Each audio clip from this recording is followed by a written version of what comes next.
means very little in the grand scheme of things. So, What were your takeaways of the scrimmage portion today? I think it was good. I think Coach Riley kind of touched on it at the end of practice that defense really dominated the first period of it, and then we really dominated the second period. So I think it was good. Just to be able to experience that, be down, and to be able to respond, I think that was good. I think that was something that we were sometimes unable to do at times last year. So I think to see that from us as a unit was really, really positive. How do you feel like these first couple weeks have just gone for you and your growth in this new offense? Yeah, I mean, they've been really good. It's been really great to be coached by Coach Riley, really be invested in as a player. That's something that I've been really grateful for. And yeah, I think it's just, right now, it's just about stacking days, being more comfortable in the system. I think that only comes with time.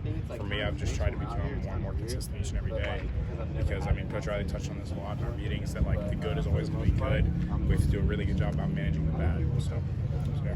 Caleb was talking about he's still fine-tuning his own understanding of this offense. What's the hardest part about grasping the system? That's a good question.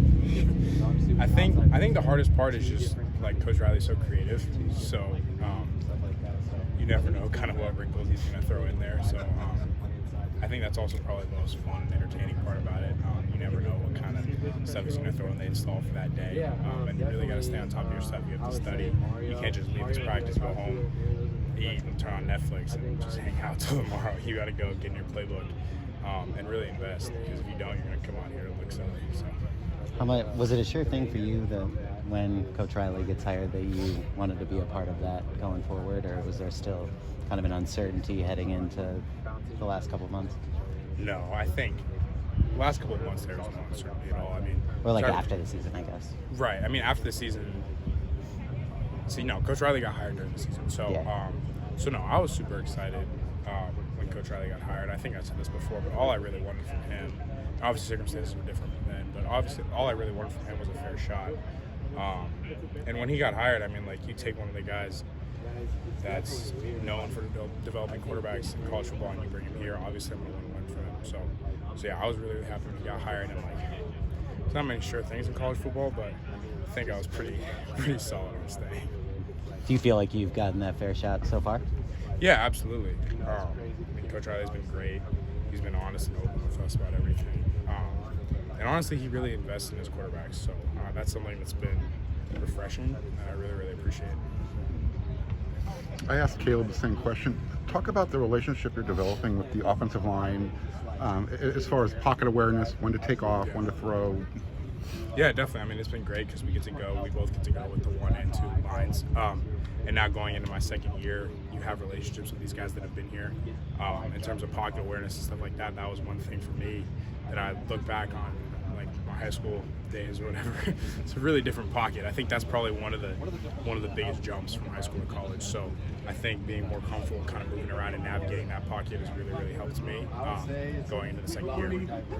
Talk about that throw to Malcolm over the weekend. Yeah, I mean, like I said, it was a cool highlight. It was cool that they got a good angle.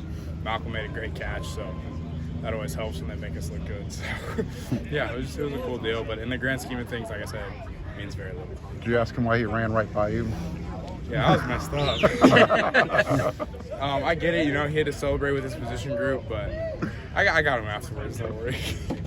Obviously, you got a lot on your plate just learning the offense, but in terms of just your work as a quarterback, anything in particular you were really trying to focus on this spring, kind of getting better at? I think consistency was a huge thing for me just coming into college. And kind of like I touched on earlier, like the good has always been really, really good. But I think Coach Riley's really harped on this in our meetings, but eliminating the bad is almost as important as how good the good is. So I think just eliminating negative plays, knowing when to throw it away, knowing how to manage game situations, and really knowing how to operate within the system. Because, like, those things make a huge difference in college games, whereas in high school that might not hurt you as much. So that's really been important emphasis. Was there one guy who really caught your eye today? I mean, like, there's so many talented guys out here, so, like, plays are made every day. I think Mario had a really, really good day today. Trav, Austin, and Darwin all ran the ball really, really well. Guys continue to make plays. I mean, Kyron had a great week last week. Epps has been playing great. I mean, they've all been making plays, so it's great to see. It's great to be around. The red zone was kind of an issue for you guys last year. How's that going this year? And I mean, what is the difference with kind of Lincoln running that at this point? Yeah, no, it's interesting because we dominated the red zone period today, so that was definitely good for us. But yeah, I mean, we work on red zone, so that's helpful. And you know, we install for red zone. We have like different packages and stuff like that, and we really work on that because I mean, like obviously, as you guys know, and as we've seen over the course of the past year, that stuff's wins and loses you games. So I'm definitely happy with that. Let's do one more. How fast are you playing right now in terms of how fast you'd like to ultimately be playing? And I think you can always you always want to play faster. So I think you can never sit here and say like I'm playing as fast as I want to go. I think that I'm seeing things a lot more clearly than I was last year, which I'm happy about. But like I said, I want to continue to improve on that. And I think each and every practice, I'm trying to see things more quickly, see things before they happen, and just I don't know. I mean, that's a huge part of playing quarterback. So I think you can always improve in that area. Thank you, Miller. Thank you.